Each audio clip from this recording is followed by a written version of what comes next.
another Saturday morning, and we are in the Ishak this morning. Good morning to our family of islands. Good morning to everyone that's tuned in to us this morning.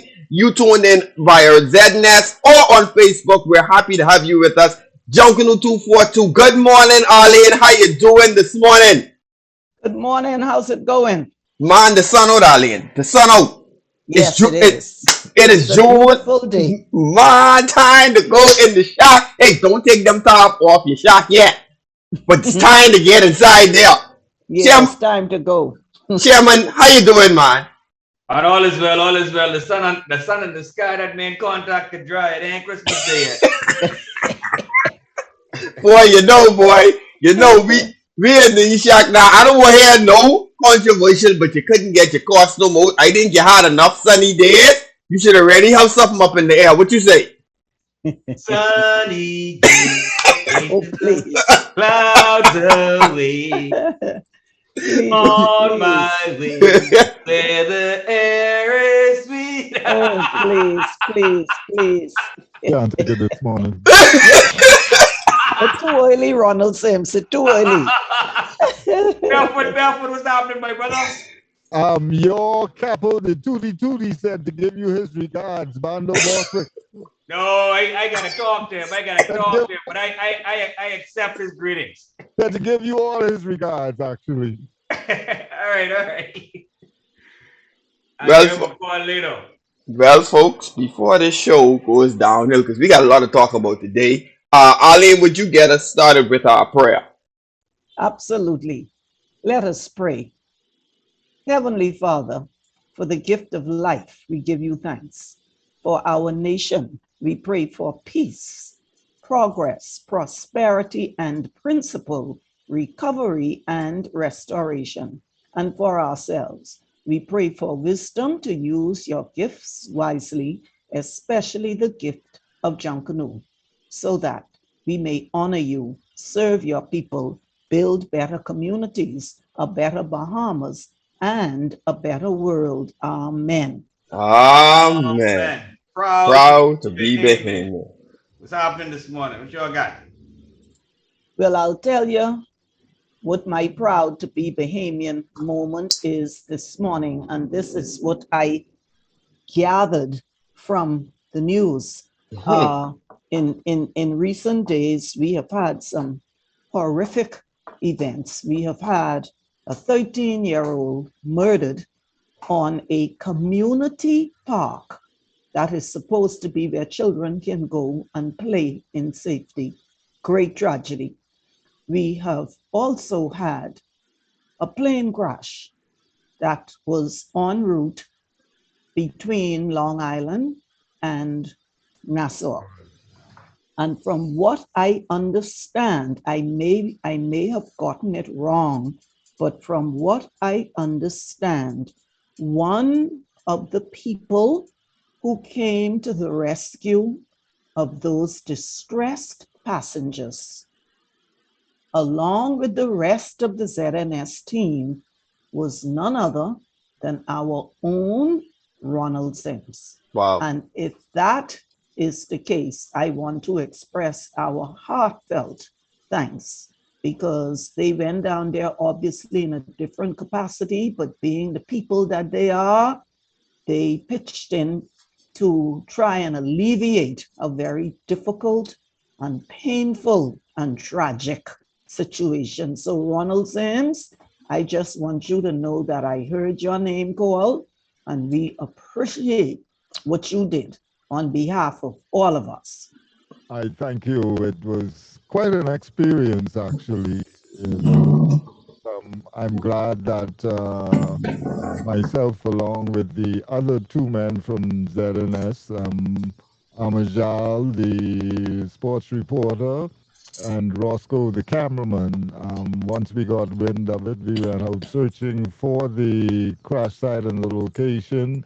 After they brought out all the survivors, they allowed us to go to the site, and it was there that the police asked our assistance to bring the body out to Mm, the police truck that was standing by to move it. But it Oh, was mm.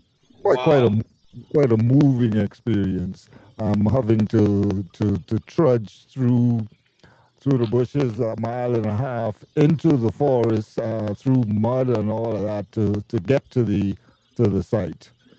Wow. Look, I tell you, it was an awakening experience, and we were scheduled to go out on a charter a couple of hours later, and so all those things were floating around in your mind once that happened. Mhm. Fortunately, we landed back in New Providence safely. Yeah.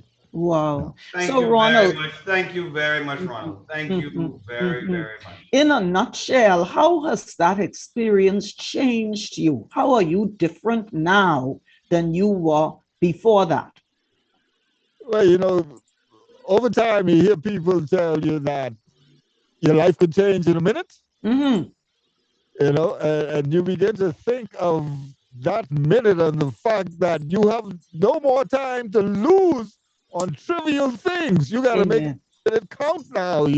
Yes. You don't know Yes. when that minute, that change, that'll happen for you, and you got to be grateful now for every moment that you are able to walk and breathe and exist on this planet. Amen. And I think that too many of us take life for granted and believe that we can be here the next minute or the next day, Yeah. not appreciating that in the blink of an eye, in the blink of an eye. And so that was a sobering moment for all of us. We Wow. talked about it after it was all done. We never dreamt that when we got up that Sunday morning to go to the gas station to fill up the vehicle with gas to drive from Deadman's Key down to Stella Maris, which was a 50-mile drive, that our morning would change after we stopped to pick up a package from a friend. And that was when we learned of the crash.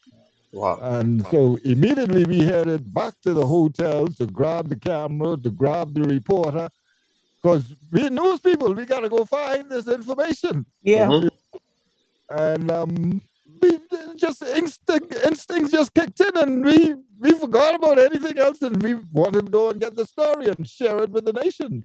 And Wow. fortunately, we were able to do that, and we got a little more involved from the humanitarian point of view. Hmm. People in the bush, people in danger. We don't know the conditions. We got to get through there. Hmm. Um, Wow. yeah, Wow. And so as we thank you again. And as we bring this segment to a close, we all offer our sincere condolences to the family of the young lady who lost her life. And we pray for a speedy recovery from all of the survivors who will be traumatized, no doubt, Long for time. quite a long time. But we will continue to hold them in our prayers.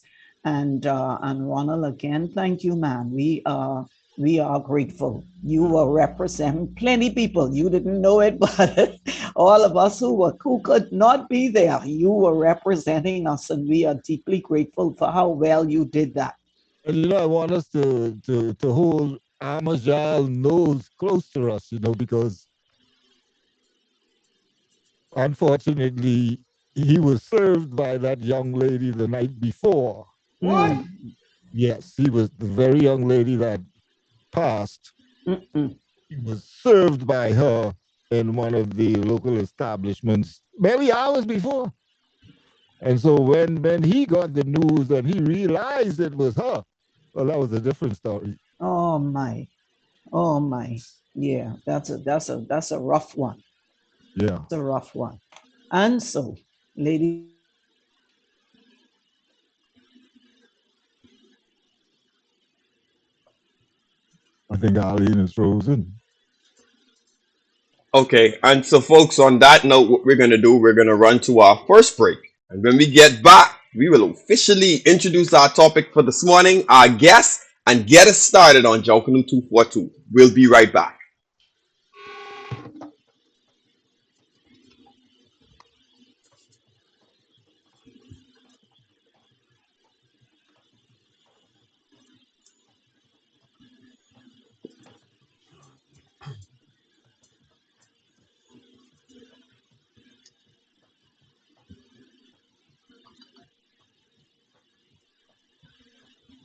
appear on this radio station is governed by IRCA's Code of Practice for Content Regulation. The Code of Practice covers matters relating to program content that are of concern to the community, such as local content, news, current affairs, and programs for children, advertising, including political advertisements, and the responsibilities associated with broadcasting in the Bahamas.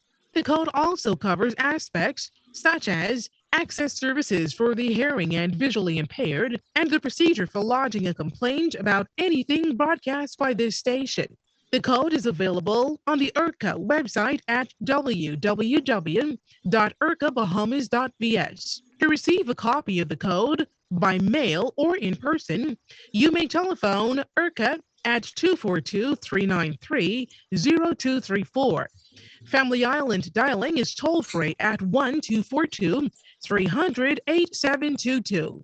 Or you may send a request by email to info@ircabahamas.bs. Well, what you scared of? Grammy, if I tip off the police and somebody find out, Ain't nobody gonna find out. Crime Stoppers ain't the police. They just does works with the police. same difference. No, boy, with Crime Stoppers, you say, when you call their number, it miss the Bahamas altogether and go directly to Miami or Toronto, Canada. Ain't nobody gonna know your voice or that you name Bertram or that you live down the alley. Grammy, you realize you IDing me right now? Boy, I raise no criminal. If you see what gone down, call Crime Stoppers. They get no personal info. They just give you a PIN number. So how you know so much about them? How you think your uncle get a Fox Hill? You serious? If he won't be canned, I able to turn him in. So uncle know you was a snitch? Crime Stoppers ain't never gonna tell nobody. And for top info, they just give you cash. You get paid and all? You eating good, right? The light's still on, eh? Grammy, Wait your man up. Stop the crime before it's your time. Huh? Call 328-TIPS or from the Family Islands 242-300-TIPS. This public service announcement was brought to you by Crime Stoppers in conjunction with the Broadcasting Corporation of the Bahamas.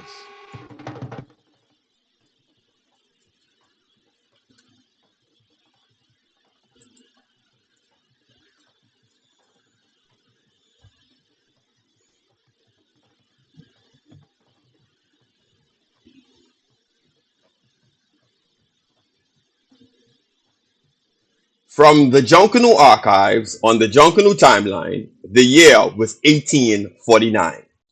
That year, the Nassau Guardian reported that John Canoe appeared on stilts, another significant moment on the Junkanoo timeline.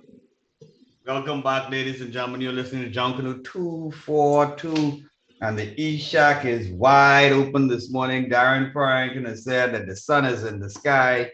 I got to go outside to check because he may be on another side of the country,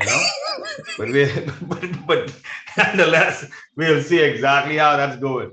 But this morning, we have a very interesting show for you. We have in the E-Shack a person, a distinguished Bahamian who is no stranger to Junkanoo 242 or to Junkanoo in general, and Junkanoo in particular. And that person is none other than Dr. Nicolette Bethel. Good morning, Dr. Bethel. How are you doing this morning? Good morning, Darrens. I am fine. It's lovely to be here. I'm sorry we lost Arlene. Yeah. I'm on my own. Unfortunately, I'd hoped it would not be the case, but things happen. So Yeah. but I think I can handle it. Yes, definitely. I know that you have a lot to share with us this morning, right? Now, it's the normal thing for us to start with your, to talk a little bit about your Junkanoo pedigree. How did you start in Junkanoo? Yeah. And how, and that side of the story. So let's start with that. Tell us about your Junkanoo experience. Well, I like to tell people I am strapped through and through. My family is from the Westerners area, which is Virginia Street, Augusta Street, Delancey Street, that area, and it was always called the white group. People happen to be pale in skin color. Not exactly white. But Adderleys and Diagulas and Eldons and Lunds and Mosses in particular, those are the people who made up that group. And it was a group that continued to rush into the 90s, I think. Um, the center of the group was Sue Moss, who continued to live in her home on Augusta Street North until she died. And we would always meet there. And if we wanted to rush, we would pace, Christmas, we make up our minds. Okay, Christmas, I can rush tomorrow. So Mm. then you would cut up some newspaper and paste your costume and then meet at Sue's at 2 o'clock in the morning and get a little tank up and then go rushing. Oh, that's where Bastian get this from. Oh, okay. Big man, big man. No, no, no, Darren. Bastian too young to know, but what we go talking about that. You know, He Darren, using the same technique. I not He using the same technique, brother. You don't get started till the day before.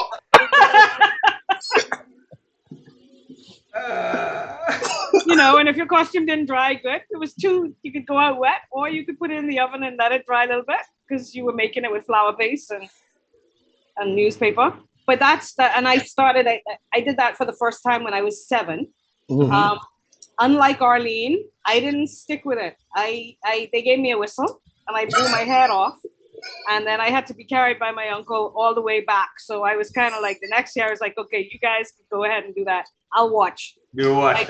Yeah, and I didn't go back until I was a teenager, and then I rushed for about I don't know about 6 to 10 years, in that same fashion, and then I got pulled into administration. I went to work for the Ministry of Youth Sports and Community Affairs, as it was at that time, Mhm. and at that time the National Junkanoo Committee was not the National Junkanoo Committee that it had become later, although it was on its way. And I worked with Eugene Hicks and Tinkle Hanna, and later Bill Wallace and Georgie Bethel on the administration side of Junkanoo, which I did until 2003 when I became Director of Culture. And then I had a different role in Junkanoo. So I've been around Junkanoo for most of my life. Okay. So before we get into the other aspects of our conversation, right? What is Junkanoo? How do you define Junkanoo? If you had to meet John Q. Alien from Mars, and you're walking down Bay Street together, and he says, "I've heard about this Junkanoo thing." What exactly would you say to John Q. Mars? Okay, so this is the hard question because how do you distill it into an easy answer? But I guess I would say, well, Junkanoo is the street festival that we celebrate in Nassau, and it is African in origin and Bahamian in expression. I don't know what else to say. Yeah, but I think you brought me on to talk about the 14 weeks that we spent exploring Junkanoo this past semester at the University of the Bahamas. So coming up with a single answer isn't that easy. Okay. Well, tell us about what's happening at the University of the Bahamas and how that all happened, and tell us about the journey to that and through that. Well, this semester I was invited to teach for the first time a course called Junkanoo History, Politics, and Performance. Junkanoo History, Politics, and Performance. Yeah. Wow. I might have got the subtitle wrong. I always do, but it covered those areas and more. And it was a course that was designed by the English faculty. I did not take part, or I don't remember being involved in the design of it. I think that I was consulted many years ago. It's a course that's been around for a long time, but it was taught for the first time in the spring of 2022. And I was the person invited to teach the course. And we had a class of about 15 students, and we had one faithful auditor, somebody who was there every single week except for 1 week where I was superseded, where Junkanoo had to go and make a statement before royalty. I wonder who that is. But Arlene was there every week. And It was an amazing experience. The students themselves, it was transformative for them. And I was, I don't want to say I was amazed because I know what Junkanoo is, but I was gratified that it still has the power to transform even in the second decade of the 21st century. Yes. And you say transformative, right? Tell us about, if you can, about you said it's about 12 or 14 students, correct? I think we had 17 students, but yeah, let's say it was a class of 17. So I'm interested in knowing whether some of them, if any, had previous experience or engagement with Junkanoo. There were about 5 of them who had previous engagement with Junkanoo. Right, and then for those people that didn't, how was the course? Did they say how the course impacted them? I guess that's going back to how transformative it was. Yeah. So basically, one of the things that I asked everybody to do is to keep a journal throughout, because the course is actually designed to be, it should be taught in the fall. It should be taught with students being able to go to shacks and hang out and have hands-on experience of the process of creating Junkanoo, and to meet and interview and talk with and observe. But of course, this is an unusual time. Shacks were not operational. It was put on in the spring. I have since said, if y'all run this course again, you can't run it in the spring. You got to run it in the fall. But what I asked the students to do was to keep a journal of their journey, and to start, the very first entry they had to write was, what does Junkanoo mean to you, or why are you taking this course? And it was interesting to see where a lot of people were. A lot of it was curiosity. A lot of it was a sense of, some people felt, I don't want to say cheated, but some people felt that they did not know enough about this thing that is so uniquely Bahamian, and that was why they were taking the class. And everybody came in with the things that they thought they knew about Junkanoo, stories that they have been told, the things that are on the websites, the things that are out there in the public eye, most of which are 75% to 100% incorrect. Right?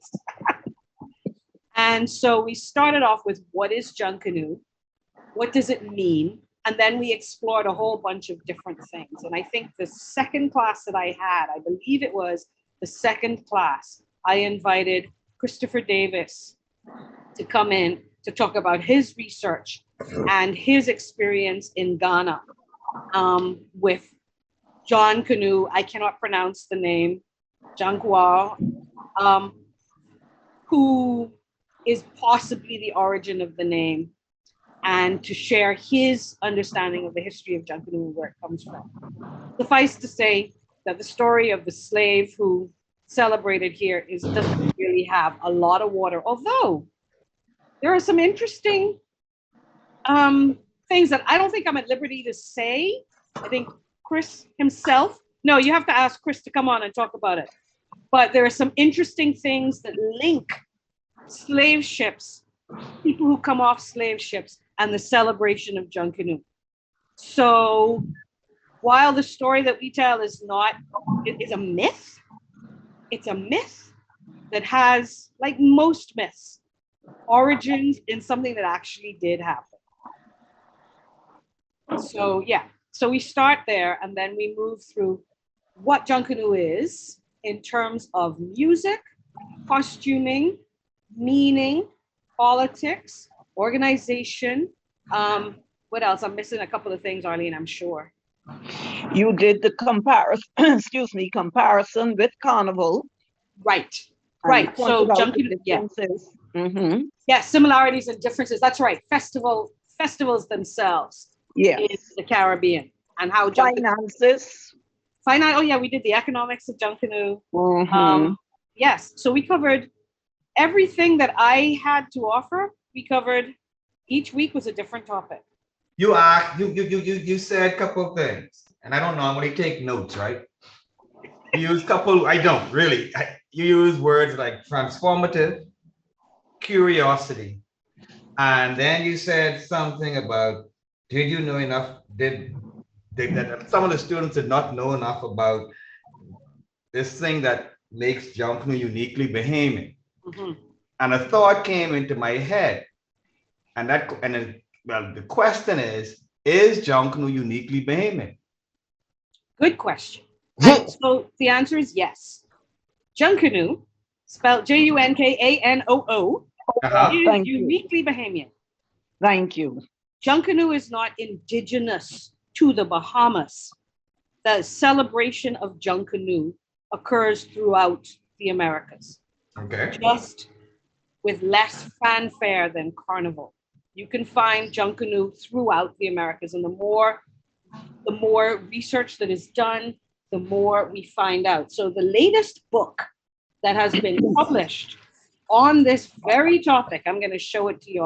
I don't. Maybe I need to turn off my background. That always messes with showing books. But this is a book that was just published in 2020,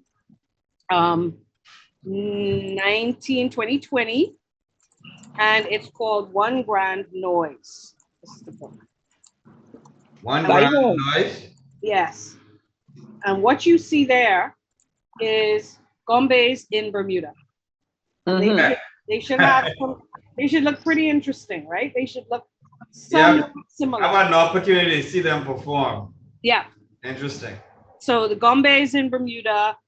There was a group of people called the Junkaners in the Carolinas. Right. Junkanoo in Jamaica, that is spelled with Jonkonnu. Mhm. A masquerade throughout the small islands of the Eastern Caribbean. Belize has what they call Junkanoo. The Garifuna in Belize have something they call Junkanoo, or Junkanoo, as they say it. And you find it throughout the Americas, throughout the Caribbean. And what it is when the Africans were brought across the Atlantic, whenever they had an opportunity for celebratory or for non-prescribed, let's not say celebratory because I can't make that assumption, but whenever they had time that was not spent serving their masters, which they got once a year, wherever they were. If they were in the Catholic Caribbean, that time was carnival time, the pre-Lenten time. The carnival that they practiced in the Mediterranean, they practiced in the Caribbean. The French, the Spanish, the Portuguese colonies practiced carnival during that pre-Lenten period, that weekend before Lent starts, all right? And so that was when those people got their time off. In the British Caribbean, the Protestant Caribbean, I don't want to say the Protestant because the Dutch were Protestant, but they celebrated Carnival, pre-Lenten Carnival. But in the British Caribbean, the British, with Henry VIII, had got rid of that. They had turned away from Catholicism, and the big British holiday, religious holiday, is Christmas. Yes. Not Lent and Easter. And so that was when the British colonies gave their people their time off. And that time became a Christmas festivity that basically looks the same across the Caribbean. It's very interesting. They have the same kinds of things in the carnivals of pre-Lent, but because everybody was celebrating carnivals in pre-Lent, as opposed to what happened at Christmas, you get this kind of mixture of what happens in the Mediterranean with what happened in Africa. And that's why you get the carnival kind of look and the focus on revelry and dance and so on. Whereas in the Protestant Americas, the Christmas celebration tended to be separated from the people who have the enslavers, right? The enslavers were often spectators, not participants in those celebrations. Or those celebrations took place, as Arlene will tell you, under cover of darkness, in secret, somewhere away from prying eyes. Sounds something like a secret society. Almost like a secret society. I said that specifically for Dr. Bethel. Yeah, no, almost like a secret society. There are linkages. Thank you very much. The person who's laughing know why I asked that question. Yeah, but it's not that. That ain't all it is to it. But there are linkages. I know, but I said that, deliberately. I always crack him about these secret societies. He is a member of today. All right, Dr. Bethel, we're gonna have to pick up this point on the next side of the break. We can't just leave it there because I even have a Oh no, question, we right? have more So questions. we coming back to that. Folks, you tune in to Junkanoo 242. Tell somebody, text somebody. We're on. We'll be right back after this break. Oh yeah. It's a secret.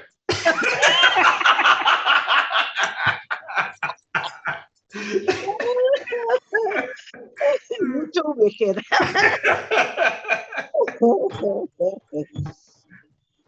Uh,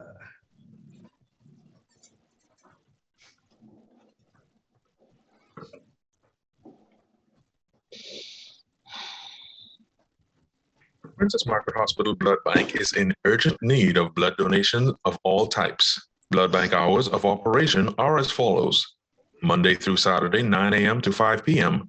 The last donor will be accepted at 4:30 p.m. On Sundays, the blood bank is closed.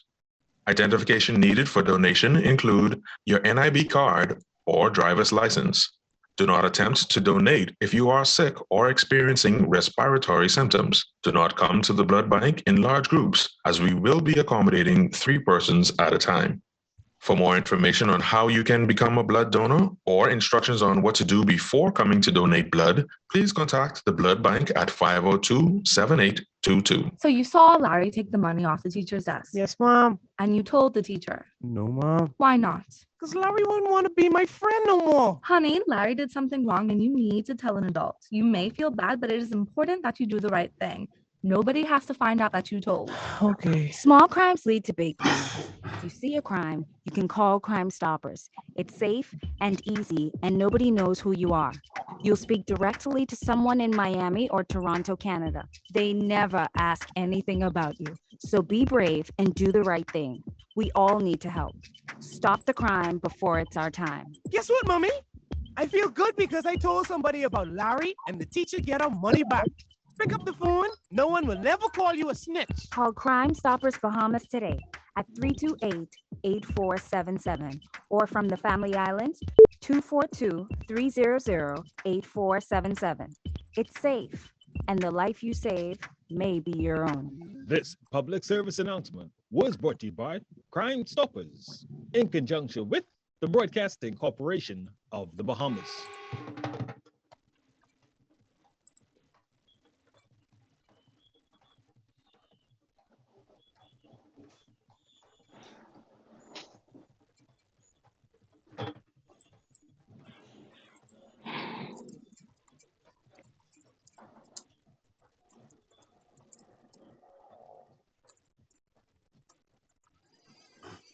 from the Junkanoo Library, filed under I for Independence.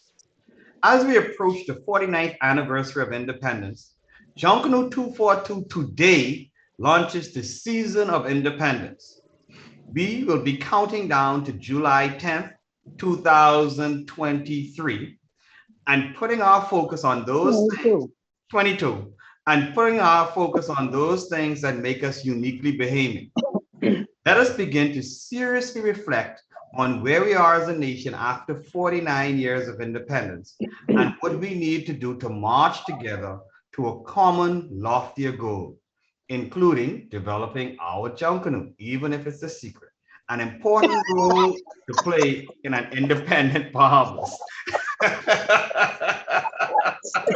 Ladies and gentlemen, welcome back to Junkanoo 242 this morning. This is one big secret, like someone I know very well used to say, just between I and you.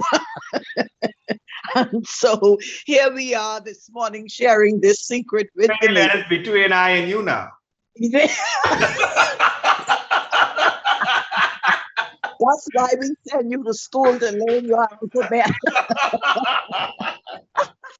Ladies and gentlemen, we are having such a proud moment this morning. We have Dr. Nicolette Bethel as our very special guest. I have never hidden the fact that when it comes to the history of Junkanoo, for me, the revolutionary work that she and her father, the late E. Clement Bethel, did in researching Junkanoo and giving us our story is a gift that keeps on giving and that we will always be grateful for. And so when it comes to the history of Junkanoo, for me, the number one premier resource is Doc. And we right here this morning with the opportunity to talk to her about this groundbreaking course that the University of the Bahamas put on earlier this year on Junkanoo history, politics, and performance, and it was truly something special. She is right. I was glued to my laptop every Friday morning. I didn't want to miss a word, and so, Doc, we are so pleased to have you here now. Based on some of the things you said, I have a couple of questions. First of all, you made the point when Darren asked you the question, you made the point that it is difficult to give a single answer, you said. And I want to ask you this. You had, as you mentioned, Chris Davis in to talk about his research on Jan Quow, that apparently was the person that the British heard Junkanoo and whose name was attached to the festival. You also mentioned in the course that in your book, there are at least 4 or 5 papers written by different people who link Junkanoo possibly to a number of West African festivals. And so my question to you is, how do we reconcile the two? Is there a difference between saying the name of the festival may have come from Jan Quow, but the practices, the rituals, the ceremonies are a compilation of a number of West African cultures brought here by people who were determined not to let their heritage and their traditions die? Help me with that. I mean, I think you're right on the money. I think that because the name Junkanoo is not necessarily attached to all of the festivals that we recognize as the Junkanoo festivals. We use that as a collective name, right? But not all of the places where we have the Christmas masquerade is the name Junkanoo, Junkanoo, whatever, used, right? In some places it's called masquerades. In some places it's called Red Bull. Some places it's called, there are a number of different names. So I think you're on the money. I think that when we're trying to trace the origin of the name, I think Christopher Davis is on to something. I think he's found the origin of the name. I agree with you. But the origin of the festival itself is more complex, I think, and more comprehensive, because not all of the Africans who came across the Atlantic came from the same places, but they all recognized what they were doing, and they were even doing the same thing in the carnivals. There's that festival culture from West Africa we see it. That's why we can see parallels in carnival, because it all comes from that same impetus and that same shared culture along the whole of the West African coast. Maybe it goes even further than West Africa, but let's just talk about West Africa because we can do that with a little bit of confidence. But it might be even more, it may be broader than that, because we can see these kinds of festivals occurring throughout Africa, depending on time of year, depending on what the celebration was. What we do know, and one has to be really careful as an anthropologist, because of course Africa was, how can I put it, was a rich site for anthropology for all kinds of reasons, and has a lot of interpretation that we have to unpack. But one of the things that we do know is that in many societies where they were farmers and they harvested their crops, and particularly when they harvested the main crop, which in many West African societies was the yam. In other societies, it was maize or corn or whatever. They had ceremonies that they had when they had that first harvest. And that's the Kono name that we see in some of the studies that were done looking for the origins of Junkanoo is a name that's given in some of those societies to those festivals, but those festivals exist throughout and they have different names. But they involve a lot of the things that we recognize. They involve nighttime. They involve drumming. They involve complete covering, complete disguise. They involve the invocation of the spirits. They involve dancing. They involve what I called, let me use the big word, bricolage. Bricolage, Yes, right? I remember it. Which is a What's French that word? bricolage, which is a French term that is used to describe, I mean, you might hear collage in there, and collage is what we're talking about. It's just a way of taking everything, bringing all kinds of things from all kinds of different places together to create something new and wonderful, which is what happens in Junkanoo, particularly in Junkanoo costumes, right? You can make your costumes out of anything, and you're doing a collage. You're sticking stuff onto something, or you're affixing something onto something else. That is very much a central thing in all of these Junkanoo Christmas masquerade festivals. There's all this sense of long streaming something, tall something, the height, the darkness, the covering, all of these things resonate in these festivals. You made I don't know if this is covered in the question that Arlene asked, right? Because I find it thought-provoking that in so many places there's this derivative of the word Junkanoo, right? And then, so I asked myself constantly, how did that come to be and why did it come to be, right? And then you made a comment just now about the harvest season. So, I'm now asking myself if really, is it directly related to that as you just articulated? I don't think that we can find any one. I think we have to recognize that all humans, even if they're enslaved and deprived of that culture, are fundamentally creative. And we're going to draw on what we know, what we do, who we are, and bring something out. Right. And so the way in which it manifested, and that's why we see the two different manifestations across the Americas, Carnival and Junkanoo, right? Carnival was more influenced because, as I said, it's a Catholic celebration. It's part of what the enslavers themselves were doing. And so the shape that Carnival takes is this marriage of what the Africans were doing and what the Mediterranean Europeans were doing, right?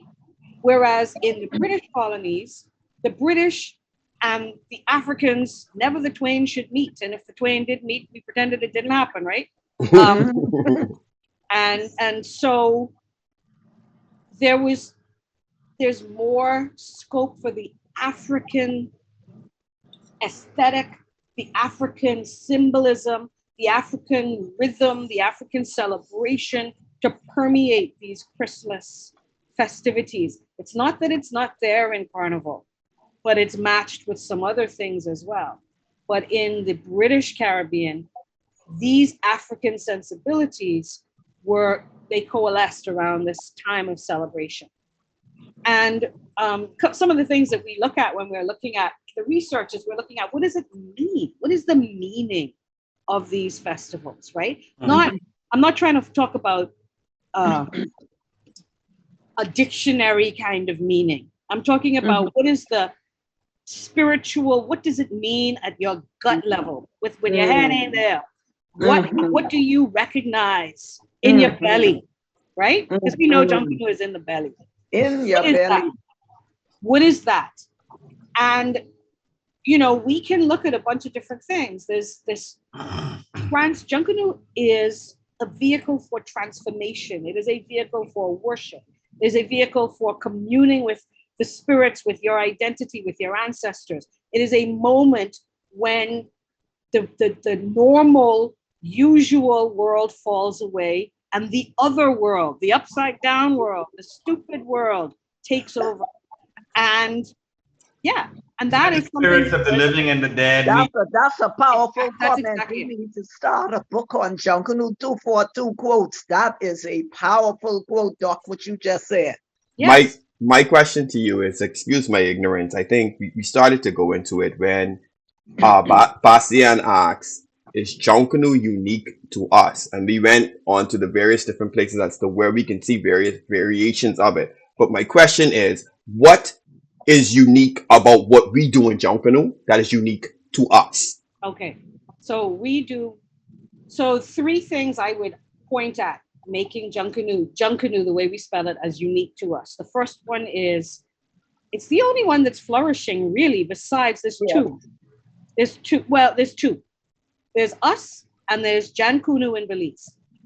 And Junkanoo in Belize flourishes because it is associated with an indigenous group of people, the Garifuna, who are the Black Caribs. They're a maroon group. They are descended from Africans who ran away from the plantations, who went to stay with Carib people in St. Vincent, and who caused no end of trouble to the British. They kept attacking the British, trying to end slavery in their own way, so much so that the British eventually rounded them all up and exiled them to Belize. Yes. And so those people celebrate their version of Junkanoo as their identity. So it exists there. But the way that we do it here is unique because it's huge. It is urban. It is it has many resonances, and for people who just look at it from the outside, with Carnival, because Carnival is also urban and big, it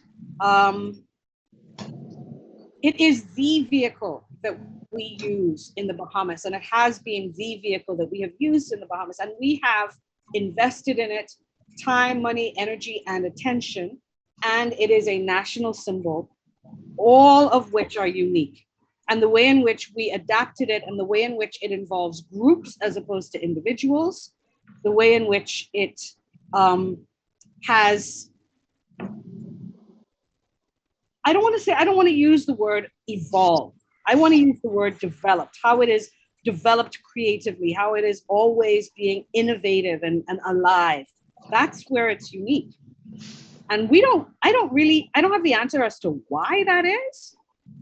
I have some ideas, but I don't have any answer. But that's what makes Junkanoo unique. In all of the other places, it's like a character and an action and a story that is being told. Like an individual character comes out, does a dance, he has a supporting entourage, and people throw money at them. That's the way it kind of manifests pretty well everywhere else. In the Bahamas, we have the competition, we have the war, and this is where it gets really interesting with Christopher's study. And I think there are definitely linkages between the Ghanaian festival and the Bahamas in particular because of that element of war, because of this linkages with warriors, and it's not accidental. The competition, the war, the military resonances keep coming back in Junkanoo. That's not accidental, I don't think. But it's found very much in the Bahamas, more so than in all the other places. Now, you made a point about the Junkanoo being an urban festival, and here's my curveball. It just seems to me that Junkanoo is considered to be the national cultural festival of the Bahamas as we describe it. And because we describe it, I think, as the national cultural festival, we seem to believe that on every island, every festival should copy Nassau. And I have a problem with that because when you said urban, that's what triggered the memory in my mind. Yes, we could find plenty cardboard in Nassau. And yes, we could find all of these other things. It's urban, like you say. Today it's urban. It moved from the plantations, from the farms more than 100 years ago. And so tell me how you feel about the way, I say we, but not me. We tried, the way we tried to export Nassau, Junkanoo to the Family Islands. I think we are doing them such a disservice. And it's not only us in Nassau, but there seems to be a Family Island attitude that, or perception, that Junkanoo is what Nassau say it is. And so if they using cardboard and they using wire and contact cement, that's what we need to be using, because that's what to them is the definition of Junkanoo. Nassau has colonized it. That's the word. That's the word. Right. We have colonized the Family Islands, and I think it's a tragedy, because I would just love to see one of these islands bust out with a straw parade, you know, that helps the economy of that island, that is so different that people will go there because it's different from what they see in Nassau. I believe the music is the constant. I believe the music, the core music should be the chain, the tie that binds all the festivals together. But truly, in terms of costuming, I really don't see why you'll never look like Nassau, because Nassau created the process by which we make our costumes. It's like us trying to copy Trinidad and Carnival. We'll never be as good as them. That's their thing. So, Doc, tell me what you think about that. Well, that's a complicated question, because Junkanoo across the islands, say, I guess 70 years ago, up until the 1950s, up until the return of Junkanoo to Bay Street after World War II, right? Right. Had different manifestations. Not all islands in the Bahamas had celebrated Junkanoo. That's the first thing. Right. And in those places where they celebrated Junkanoo, they didn't always do it the same thing. I had the opportunity back in 1994 to see what they call old bunks in Abaco, Green Turtle Key, Abaco. Yeah. And that is a New Year's parade, and it has Junkanoo resonances, I should say. But the core of it is there's a character who is completely covered, who is wheeled around the settlement in a wheelbarrow. And every now and then he stops somewhere. I see Darren's face. Every now and then they stop and he jumps out and he does a dance. And he's accompanied by people playing Junkanoo drums, playing something that sounds like Junkanoo music. And then he will tell a story, and then people give him money, and then he jumps back in the wheelbarrow and they move him somewhere else. Now, by the time I got there in 1994, they had a Nassau-style Junkanoo group that was accompanying him. In other words, they had costumes that were fringed, they had headpieces that were cardboard, and they were playing Junkanoo music. I don't remember if they had any brass, but they might have had brass. Where was that? Abaco? In Abaco, in Green Turtle Key. Okay. Abaco. And I'm not sure that they still have the storytelling today, because that was 20 years ago, right? But that manifestation didn't just happen in Abaco, it happened in Inagua, where they didn't call them Junkanoo, they called them Neptune. Oh. All right, Neptune, right? Yeah. And where else? They have Junkanoo in Long Island. They have Junkanoo in West End, Grand Bahama. In Freeport, the Junkanoo that is there is definitely, I don't want to say it's an exportation. It's a recreation of Nassau's Junkanoo. The people who moved from Nassau to Freeport created Nassau's Junkanoo in Freeport. But Junkanoo existed from the 1920s in West End and Grand Bahama. Those are the places and then the Rock Sound has a Junkanoo. So, and that's interesting because if Eleuthera has a Junkanoo, then chances are if there's a connection with Bermuda, because of course Eleuthera was settled by people coming in from Bermuda. And Bermuda, when they had unruly freed Africans, what did they do with them? They sent them to Eleuthera. And so the Junkanoo that is in Eleuthera could be of a different kind of root from the Junkanoo that we have in New Providence. Could be. But of course, New Providence was settled by people from Eleuthera too. So, you know, it gets very complicated. But in short, Arlene, our insistence on unifying all of the Junkanoo parades in such a way that they all look like and are like Nassau, I agree, does us a disservice. And it obscures a lot of these other parallel traditions that existed elsewhere. Thank you. Thank you. Just wondering about that. Well, folks, it's getting deep here. If you ain't got your pen and paper out already, you better grab now, because guess what? We run into our next break. And when we get back, we're going to pick up this conversation. We got the doc in the house this morning. We talking Junkanoo and education. We'll be right back.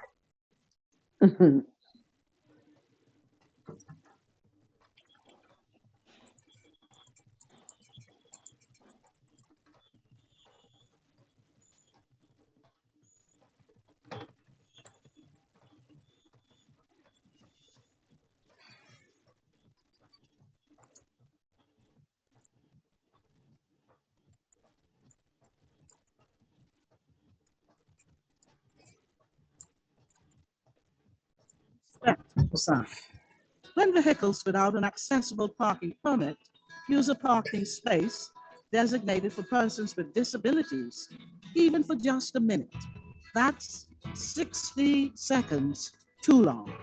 The abuse of accessible parking spaces is a daily frustration for persons with disabilities. It is inconsiderate, insensitive, and hinders persons with disabilities from effectively conducting business and actively participating in community life.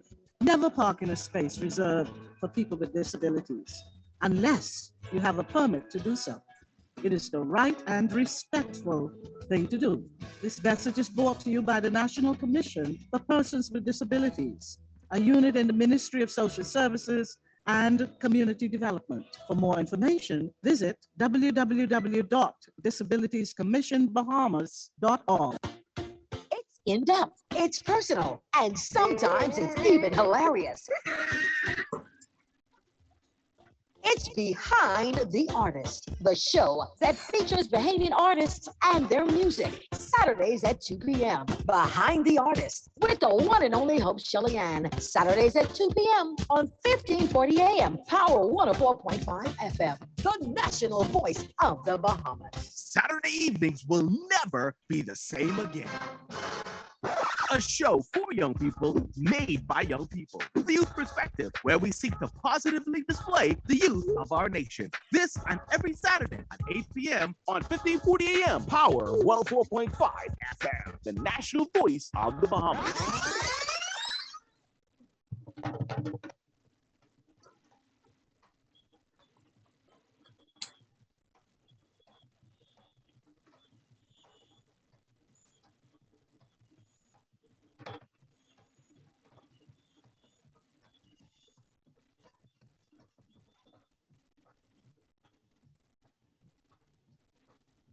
Examples of excellence. In 1971, Cozy Fernanda joined the Valley Boys as a bella and soon was elevated to the position of banner boy. But his real talent was in the construction of Junkanoo costumes. And by 1974, brilliant lead pieces like Chinese Kite from Extracts of the Orient and Happy Happy Africa had made the name of Cozy renowned throughout the Junkanoo world. By 1979, this versatile and dedicated artist was dominating the individual category, and along with his brothers Danny and Trevor Bubbles, found time to introduce organized Junkanoo to their beloved home island of Eleuthera. Eventually, joining one family with Bubbles and One Love, Cozy's outstanding Junkanoo legacy is secure. Constello Cozy Fernanda. This week's inductee into the Junkanoo 242 Shot of Excellence. Wow, congratulations, Cozy. Congratulations. Wow, that salute took me down memory lane. A lot of good times. A lot of good times. Welcome back, ladies and gentlemen. You're listening to Junkanoo 242, and this morning we are having a rather stimulating conversation with Dr. Nicolette Bethel, and the conversation really revolves around her 14 weeks course at the University of the Bahamas during the spring of 2022. So we're having that conversation. We were deep into the conversation. We started to talk about um, how we have so many derivatives of the word Junkanoo that are in the festivals around us in our area. And Dr. Nick, where did we end just now? We ended with Darren's head spinning. Oh Yeah. Complicated complications. We were just talking about Junkanoo throughout the islands, Uh-huh. Bahamas, the Bahamian Islands, and Yes. how it doesn't how each island may have its own tradition if it has Junkanoo at all. Right. There's a belief, for example, there was a belief that Cat Island does not have Junkanoo, doesn't practice Junkanoo at all. But there's a scholar who has done a lot to connect the different festivals across the Caribbean by the name of Ken Bilby, who actually indicated Cat Island doesn't have Junkanoo, but Cat Island does have the rush, right? And the word we use to move in Junkanoo, rush, is also used in church. Church. In church. Right? There's in the church. And Bilby is making the argument that Junkanoo is fundamentally a spiritual activity. And he uses that fact that we use that same word as evidence of that we recognize the spirituality, even if we don't recognize it here. We know it in the belly, right? But he also said that there is, when you begin to talk to people, so they have the watch night services and the rushing in Cat Island, there was also a tradition where that rush would be taken out of the church and into the community. And he sees that as evidence that even though Cat Island does not have Junkanoo as we know it, that is the manifestation of the festival on Cat Island. It's very much rooted in the church there. Beautiful. You know what came to mind just now, and I want to get back to this colonization of Junkanoo by Nassau, right? And maybe by doing that, we are robbing ourselves of all that Junkanoo is and can possibly be. Because we now look at it pretty much from one dimension and not explore all of the dimensions of Junkanoo and how relevant they really are. Because just as you articulated just now, in Cat Island, it seems to be more in the church than most other places in Nassau. In Eleuthera, you may have a different way of how they may have celebrated or expressed this thing we call Junkanoo. And I think, we're probably limiting ourselves in this thing that we call, because we are so quote unquote Nassau centric. I agree. I mean, I think that that's something that we need to think about, and to recognize, and we need to begin to do the research, because in many cases the actual practice has been transformed, as you say, by family islands themselves into the Junkanoo. And I mean, I think you see the same thing. I don't want to say I think you see the same thing. You see the same thing in Turks and Caicos as well, right? Where their Junkanoo is manifested. I'm guessing that Turks and Caicos have their own version of Junkanoo, because Inagua had their own. Turks and Caicos, I'm sure they had their own. But that link between TCI and the Bahamas, and particularly TCI and the cities in Grand Bahama and in Nassau, in New Providence, have shaped the Junkanoo of Turks and Caicos as well. Forgive how I'm going to ask this question, right? But do we really care? I don't know.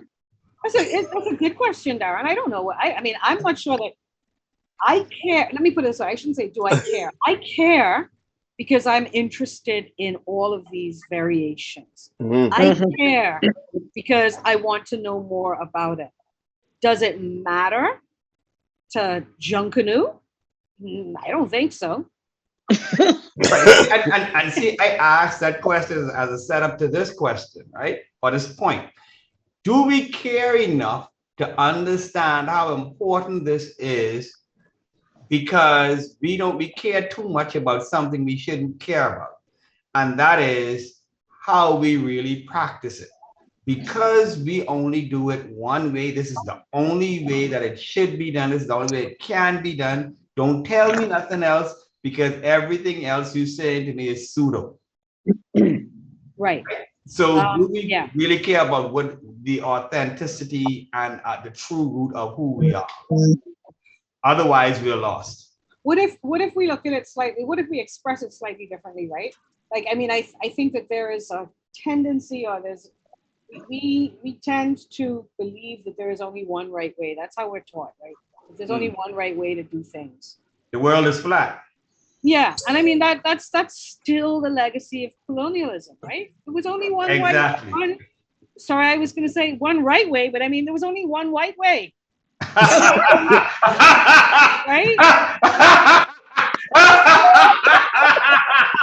Oh my! Why do I understand? I am sure a pun was intended. I got it. Check your later. And we have to be really careful that we don't mimic the colonizers. There you go. But that's so deep in us, this whole idea that there's one right way, way. That we continue to impose it on ourselves, where the richness and the resilience and the fact that we survived that, right, is because there is not just one right way. There you go. The ways that we created are the ways that we used, not just to survive, but to thrive, to flourish, to become who we are. And so we need to be aware of all the diversity. And Arlene, you all just submitted that UNESCO thing about the intangible cultural heritage, right? The diversity of cultural expressions, yes, the diversity of even the expressions of Junkanoo within the Bahamas needs to be respected. Because every time we lose one of those variations, we lose part of ourselves. Yeah. So, Doc, forgive me because I'm having some serious technical difficulties this morning and I missed a section. Forgive me, and maybe you all discussed this while I was offline. Having said that, given everything that you have just said, and against the backdrop of the passage of time, and I think you said you're not using the word evolution, but whatever it means, things change as we move on. And we are free to have a variety of expressions within under this one umbrella. Having said all of that, how then do we not evolve ourselves out of our uniqueness? How Junkanoo today is nothing like my grandmother would not recognize it. I could remember even in my lifetime, I went to interview Daddy Hyla. I have the interview I did with Daddy Hyla years ago. And he said, what y'all doing today ain't Junkanoo. That ain't Junkanoo. And so it changes from era to era. It evolves, whatever the word is. Now, my question is, how do we prevent ourselves from evolving right out of our uniqueness? How do we do that? Because are there certain elements of Junkanoo that we should seek to preserve, to hold on to as the anchor of the heritage and the history of the festival? Help me.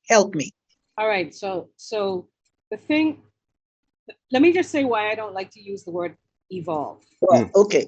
It's because the word evolve, even the word evolve suggests two things. It suggests a progression that always moves away from the past into the future. And that every time, every new moment is better than the last. That's the first reason why I don't like the word evolve. Right. The second reason I don't like the word evolve, for this in particular, is that it suggests that there is some external force that is shaping all of this stuff. I want to use develop or Okay. innovate because we are the ones making the changes. Yes, we are. Right? We are the ones making the innovations. And here's the interesting thing. So Junkanoo, the fact that it is a living cultural, it still is alive. Right. Is part of the danger, right? Because it's still alive, there are many, many minds who are bringing all kinds of things to the table. Yes. But we have not given them a grounding, right? So the problem that you have when you have a whole lot of creativity, like you have with Junkanoo, and you have a whole lot of problem solving and a whole lot of everything else, is that there's a danger. Don't create legacies. There's a danger of going round and round in circles. And in my lifetime, I have witnessed the circle, right? And I would say that it is possible to trace in terms of innovation, in terms of engineering in particular, in terms of costuming, in terms, music is interesting because it continues to, and I will use the word evolve, to evolve. There are lots of interesting innovations happening in music, some of which bother me, some of which are super exciting, right? But in costuming, I think that there's cyclical stuff going on. I see costumes when I go to Junkanoo, not all the time, but I still see costumes that I thought we had got away from in the 1990s and the early 2000s, right? Flat back costumes, costumes on wheels, things that are happening because we lost something. It's like we have to be careful, right? We need to make sure that we're not like the Egyptians and lose the engineering ability to make the pyramids. Yeah. Modern people can't make the pyramids. We can't replicate them. We don't know how they did it. Okay? But there are moments in Junkanoo, there are times in Junkanoo, there are things in Junkanoo, there are innovations in Junkanoo that I don't see happening on the parade anymore. We have to be careful that those don't go the way of the Egyptians. So I guess the answer to your question is, Arlene, we need to know what the path was so that when we innovate today, we're building on it. Or we know, it's like knowing how to play an instrument before you start to improvise. So just start. See, Nicolette made this brilliant point about not going the way of the Egyptians. Right. If you threw away if you burned up the blueprint for those pyramids, what are you leaving for those that come after? If we move so far away from who we are and what we are supposed to be, then we lost. Yeah. I don't know if we lost. I think the innovation is still there, but I think that what is lost, and that's part of the secret society thing, Darren, right? What is lost is people who innovated didn't pass it on because they were keeping it secret. They were holding it to themselves and taking it into the grave. Yes, and But we that's see why- that even today. Right. That's why this course, I think the only answer is research and understanding now, because so much is passing away. We need efforts being done by people who are not on the front lines of trying to catalog and to create the database of all of these things so that we know, right? Pasting and fringing, those things are innovations that we should not let go by. They should just that. We don't have to do them, but we should know how. We should not lose that knowledge. We don't have to use it, but we should not lose it. Doc, we gotta run to a final break. Y'all almost telling me the show almost over. Bastian and the Shark jumping up and down. We're running to our final break on Junkanoo 242. Let's go to bed.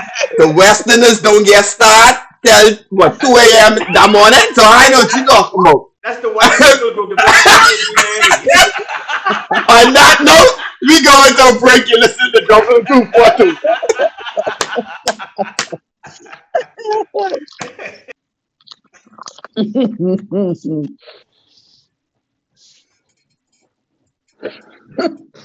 I love it. Love good show. Me This too. radio Excellent. station is governed by IRCA's Code of Excellent. Practice for Content Regulation. The Code of Practice covers matters relating to program content that are of concern to the community, such as local content, news, current affairs, and programs for children, advertising, including political advertisements, and the responsibilities associated with broadcasting in the Bahamas. The code also covers aspects such as access services for the hearing and visually impaired, and the procedure for lodging a complaint about anything broadcast by this station. The code is available on the IRCA website at www.ircabahamas.bs. To receive a copy of the code by mail or in person, you may telephone IRCA at 242-393-0234. Family Island calling toll free at 1-242-300-8722. Or you may send a request by email to info@ircabahamas.bs.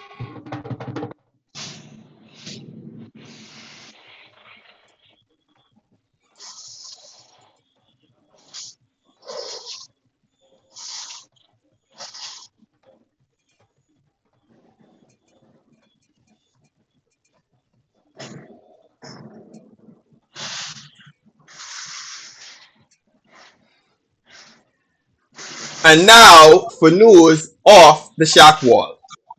Happy birthday greetings to Ashanta Ramsey and Jamil Nash, who celebrate today and in the upcoming week.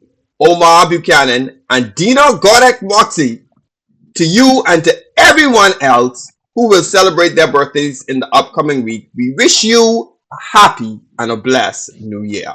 Condolences goes out to everybody who is grieving the loss of their loved one, especially Haki at this time who is grieving the loss of his father. We got a special note that the celebration rush for Reginald Turnquest Senior, father of Haki, will take place next Friday, the 17th of June, 2022, at the residence of Murphy, is located through Enos Jumper Corner off East Street, directly across from La Pluma's Trick Shop. The time of the rush is 9 p.m. They're asking everybody to be in place for 8:30 p.m. The family is greatly appreciate your attendance on this very special occasion. Our condolences to you, Haki. And the countdown. It is Saturday, June 11th, 2022. We are 28 hopeful weeks away from Bay. Ladies and gentlemen, welcome back. Junkanoo 242. We are in the closing segments, and let me just add to the notices some sincere condolences to our godsons, Dario and Darrington Sands, on the loss of their mother this past Wednesday. It was quite a shock for everybody, and we just want them to know that we have them in our prayers as well. And so, yes, here we are, ladies and gentlemen, welcome back. Closing moments of Junkanoo 242. And Dr. Nicolette Bethel is sharing her knowledge with us. The course was really something. Doc, now, you know, I don't want to interrupt the train of thought before we left, but you made a point, and well, there were many points that stuck with me, but I'll touch on this one. You know how people always complain that we leave our costumes on the side of the road. It's almost like we think they're worthless, like we don't value them. And the street is littered with pieces of Junkanoo costumes when the parade is over. And you use this word ethereal. You talked about that and you put it in an anthropologic context. And I was spellbound by that. Explain that to us, please. So when we look at the kinds of festivals that we see as being the inspiration, or the let's call it the inspiration of Junkanoo in Africa, they are spiritual celebrations, and they involve the commune with the ancestors. And the costume, the disguise, the thing that you put on it's more than just a costume-like it's not just a disguise. It Right. is a temple in many ways. It is a place where the ancestors can come. And the process of making it and the fact that you have to invest in the process of making it is as important as what you come up with. The magnificence of it is a byproduct almost of that process. And Yeah. you are creating something that is going to become alive. And when you inhabit the costume, and the spirits also inhabit the costume, and it all comes together, that is the moment that the costume is alive. But when the parade is over, when the communion is over, we don't do it for the costume. No. We do it for that moment. We do it for that time. And so the costume is dead. It doesn't mean anything anymore. And it is discarded. And this is something that happens everywhere. In the study that I referred to before with Ken Bilby, where he looks at traces of kind of spirituality, the spiritual manifestations in the Junkanoo festivals. He talks about a Junkanoo ceremony in the mountains of Jamaica, where they build a house that they call Junkanoo. And the house is there it's kept for like 8 days or 9 days. And it is where the spirits come and they dwell in it. But after that time is over and the spirits leave, they take that house and they burn it, right? Mm-hmm. They get rid of it. And maybe, I mean, I know that it goes against everything that we're taught because the European tradition is to value the material object often more than the human object. We value material objects more than humanity, than anything else. And so we want to preserve, we want to keep, we invest the material object with all kinds of power and significance and value. But maybe what we should be doing, all right, I can just throw everything out there, is maybe we could just be burning our costumes. Mm-hmm. You know, you help us to understand ourselves, because if you ever put your costume on again, it is never the same as when you put it on the first time. It is never, never, ever the same. And I am understanding that now as I hear you speak. That is a powerful thing. That costume never feels the same again. Never. You know, and I'm not making up the burning, right? There were a lot of times in the past when people would strip costumes that they didn't really like all that much, and then they would burn the cardboard and heat the drums. Right? Yeah. In the next parade, maybe. Yeah. And that's not destruction. That is deep. That's inside us. There is some meaning there as well, and we need to recognize. No, that makes the burning makes me think about, I don't know enough about it to speak intelligently about it. That makes me think about this whole burning of wood in Haiti, in the coal and that the coal kind of thing, you know. But I don't know enough about it to speak intelligently to it, but just bring that imagery to mind. But yeah, fire is a transformative energy, right? Fire is a thing that transforms things from one manifestation to another manifestation, right?